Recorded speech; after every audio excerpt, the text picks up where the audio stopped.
My 2008 Chevy Suburban 2500 front left wheel has been making a humming noise lately. So I'm thinking it's the wheel bearing. I'm going to go ahead and jack it up now, get a jack stand under it, and then move the wheels to see if the bearings are going bad. And if the wheel doesn't move, I'm still going to go ahead and replace it. But I went ahead and ordered this off from Amazon, the new hub for 2500, and it's got 8 studs on it. So first, let's get this jacked up and see what we're looking at, and then we'll take this apart and replace the bearing.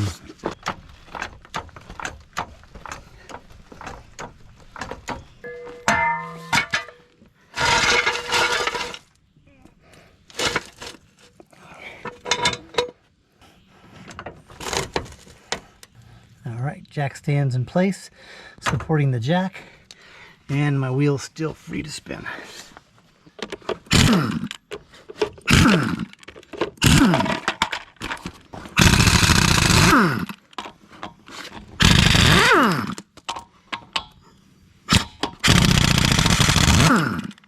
I just tried to lift the wheel, rock it back and forth, and it didn't rock at all.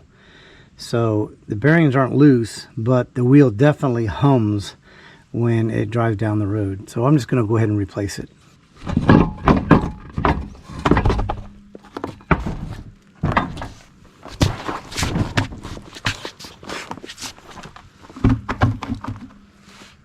The first thing I'm going to do is I'm going to remove these 2 large bolts, one here and one on the bottom, and it takes a 7/8 socket on there for an impact driver. We put it up here, this frame is in the way, so I'm very glad that I purchased this a couple of years ago, and this is going to allow me to use that with my impact driver to get around that bend.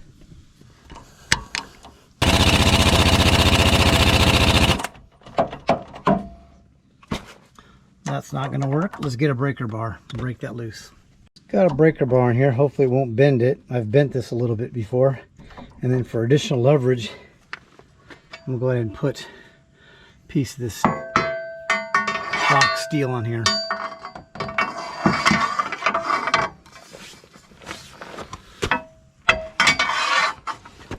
Break right loose. Same thing for the lower one. That arm there, and then put this breaker bar, this bar in here.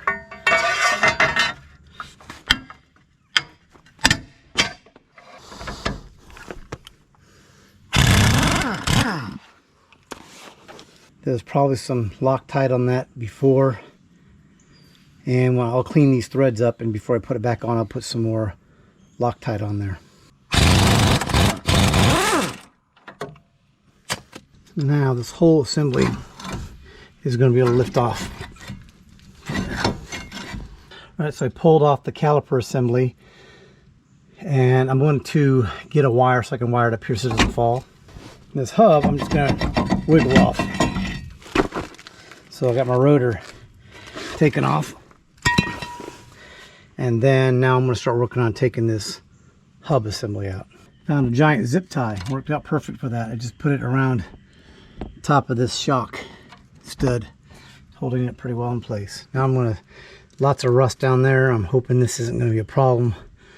Pulling out this hub, I'm going to spray it down with WD-40 and let it soak for a little bit.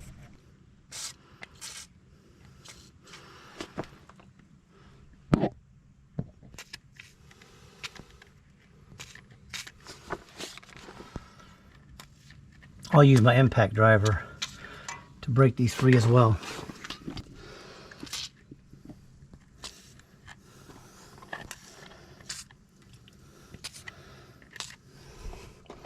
Closest impact driver I could find was a 9/16, and it was too small. This is a 15 millimeter, the cheap wrench I've had since I was probably 14.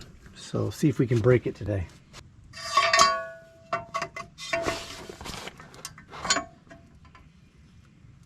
Oh, look at that, it moved.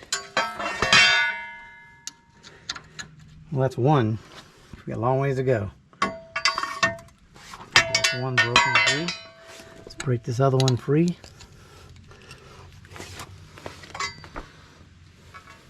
You could also use like a piece of steel pipe conduit. I have another one in the garage, but I couldn't find it, so I just grabbed this. The conduit would work better actually. So the wrench I couldn't get a good grip on, so I'm putting this adapter that has a little bit of play in it on here. It's kind of beveled on the end, and this is a 15mm socket, and I think it'll break it free.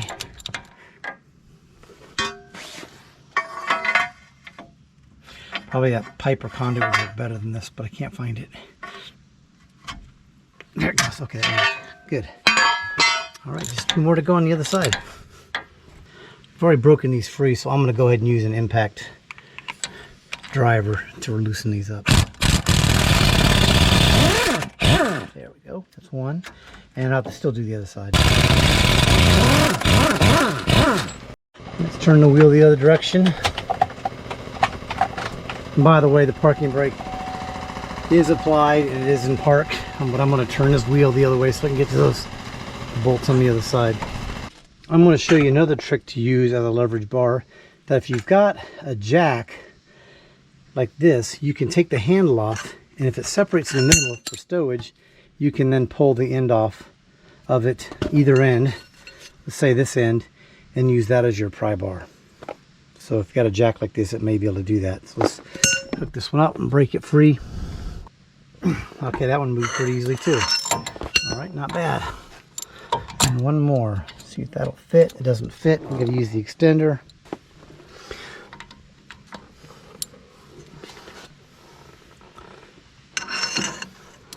There it goes. Okay, that one broke free.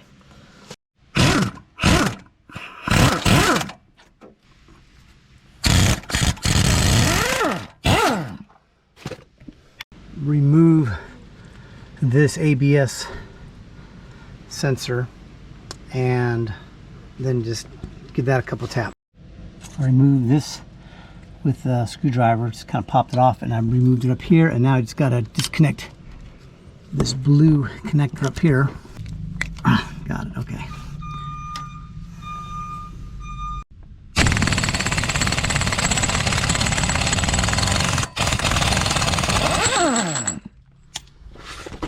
Out. Okay, so that's a little stuck. Let's put this back on.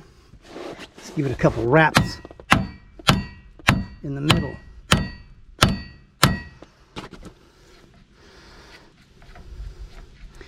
See if it'll come off now.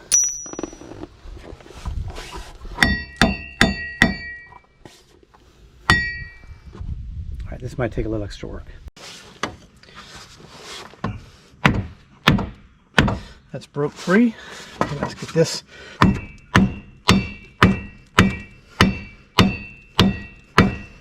It's a little tougher.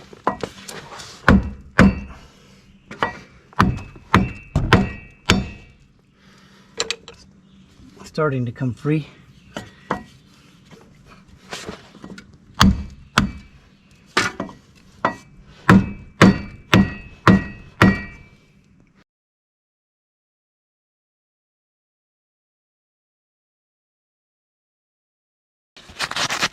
Found some coarse sandpaper. I'm just going to try to clean some of this rust up in here. Then I'll come back and put some grease on it. All right, I got some multi-purpose grease here. I'm going to put that on there. And I'm also going to inspect the axle boots, because now if you're going to replace your axle, now would be the good time to do it, since all this is already out. Yeah, the boots look pretty good back there. All right, we just got some grease in here, a little bit more. I'm also going to put some on the splines of the axle. I got this bearing off Amazon. I didn't buy the most expensive one because the most expensive ones, I think it was Model or something like that, showing more failures than this one did. This one had a fairly good number of ratings, so I thought I'd just take the chance and not spend, you know, $150, $200 and spend about $80, $85. And it's not really a hard job, but the amount of money you save is quite a bit. Maybe I'll get a quote on what this would cost and give it to you. Let's put a little bit of grease in here. I'll leave this part in the description. It's not the only one. Here's one problem with it already. That wire's broken right there. The wire's not broken, the strain relief is broken. So I'm gonna wrap that up in some black tape. I think it's still good shape.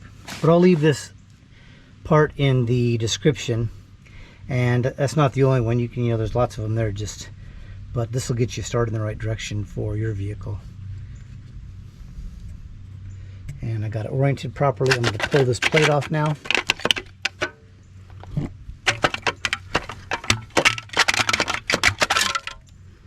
I'm going to put it on the same way this one came off. Put it on like that.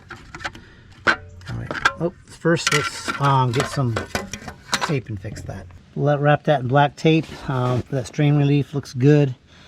Worst that can happen is, well, it throws an error code on the ABS, and I gotta take it off and return it. So at least I greased it up good so it'll come apart if I need to.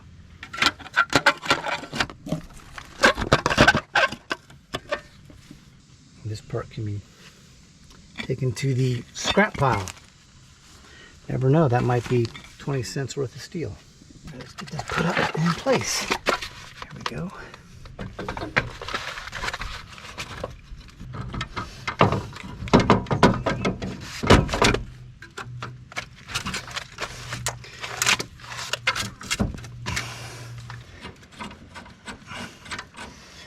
Okay, got that one going. That was the toughest one probably. Now let's get this one on the bottom started. Keeps moving on me. Kind of tough. All right, that one started. And I'll get this one on the bottom here. This side going. That's pretty easy. This one on the top. I can get that one started too. Push this on all the way again. First, I like to kind of get them all started. That way they're kind of aligned. If I tighten one, then the other ones may not go in. So this is good. I'm going to go ahead and tighten this one up. With this, not all the way, just a little bit, just to get it started.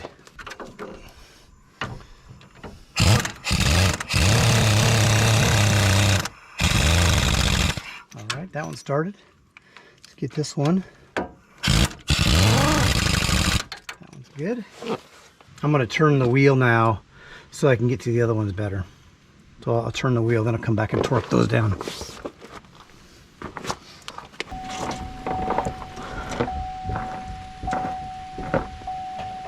Okay, now let's tighten up this side.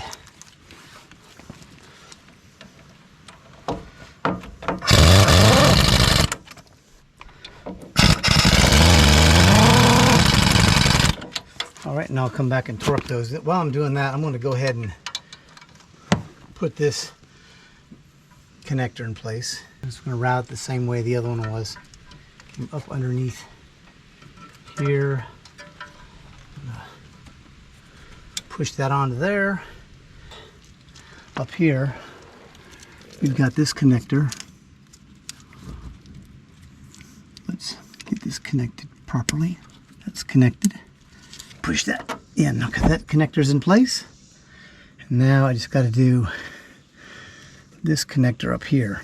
And then I have it right here. I'll just move the caliper out of the way. Push that in there, and then we'll clamp this down. All right, get both these tightened. Okay, it's fairly tight.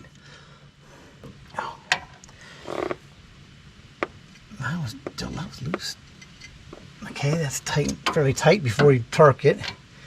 Gotta get it nice and snug.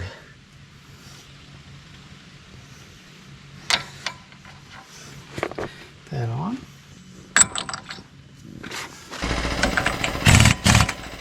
We're gonna have to wait and torque that after we get the caliper in place. So it's not gonna be able to, and we can lock this hub in place, then we'll set our torque.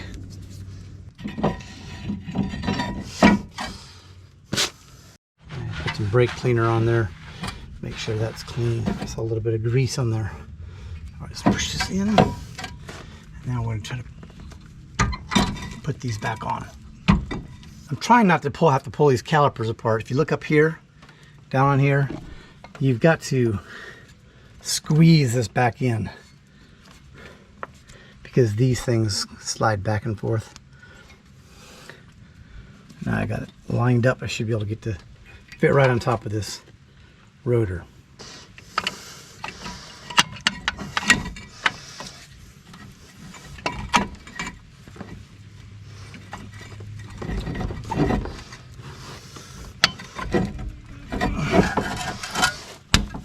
Lined up right there. Let's get it started. I'm going to turn the wheel all the way clockwise, and I'm going to come back and clean this rotor up. All right, put some Loctite on that.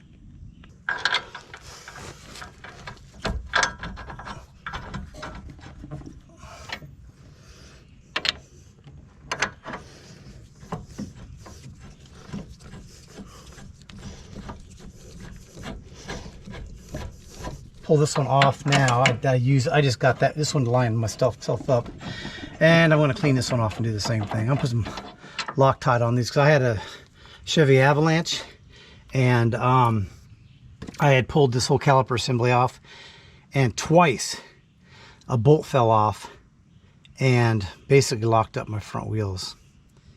I think the bottom one did, and so this whole thing flipped up. So I definitely recommend putting some Loctite on these. Let's go clean this one up.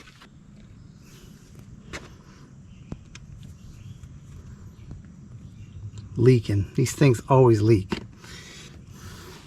And this is the red. This is the permanent. Doesn't mean it'll never come undone. It just means it's really strong. There's also the blue, which I use for a lot of things, but for this one, I'd recommend the red. And since it's already lined up, it screws right in there. We get a torque wrench, and we'll set our torque.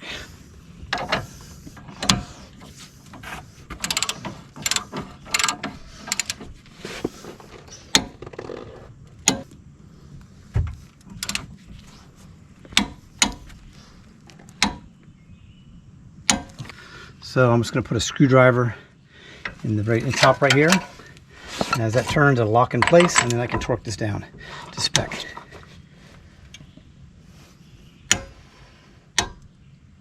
There you go. I'm going to go ahead and spray some brake cleaner on here.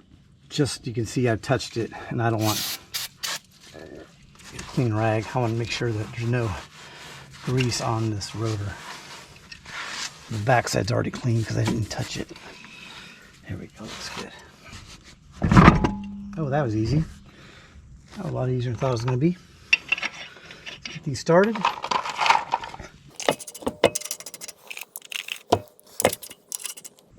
Make sure spin on those new lugs, these new studs easier, that's for sure. Make sure the wheel's all the way on there. Let's get two of them at least all the way on.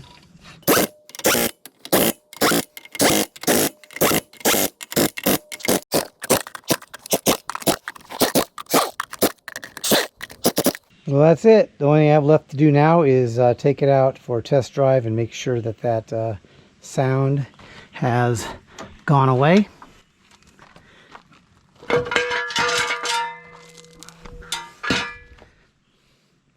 And I'll do that here shortly. Thanks for watching.